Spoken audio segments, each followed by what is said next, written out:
এই ফোনটি চার্জে দিয়ে চালালে ফোনটি খুব সুন্দরভাবে চলে। যখনই ফোন থেকে চার্জার খুলে ফেলা হয় ফোনটি কিছু সময়ের মধ্যেই বন্ধ হয়ে যায়। মূলত এই সমস্যাটি ব্যাটারি পিটিআরসি রেজিস্টার থেকে হয়ে থাকে। যদি অটো রিস্টার্ট প্রবলেম হতো সেক্ষেত্রে ভলিউম কিংবা পাওয়ার বাটন থেকে হয়ে থাকে। সো যেহেতু এটা ব্যাটারি পিটিআরসি রেজিস্টার থেকে সমস্যা, আমি সুন্দরভাবে ফোনটিকে খুলে নিলাম। এবার ফ্রেম থেকে ব্যাটারিটিকে আলাদা করব। আলাদা করে যে ব্যাটারি পিটিআরসি রেজিস্টারটি আছে এই রেজিস্টারটি পরিবর্তন করে দেব। যদি না থাকে সেই ক্ষেত্রে সুন্দরভাবে জাম্পার ওয়্যার দিয়ে এই যে ছোট্ট কম্পোনেন্টটি দেখছেন অর্থাৎ এই রেজিস্টারটি সুন্দরভাবে জাম্পার করে নিব। সো আমার কাছে এই মুহূর্তে এই রেজিস্টারটি নেই, যে কারণে আমি সুন্দরভাবে জাম্পার ওয়্যার দিয়ে জাম্পার করে নিলাম। এবার ঠিক আগের মতো করে ব্যাটারিটিকে ফিডিং করব। ফিডিং করে ফোনের সঙ্গে লাগিয়ে চেক করে দেখব।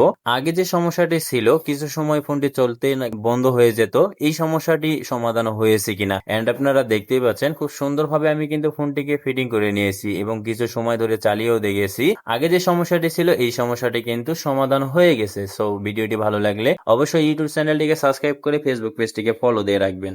ধন্যবাদ।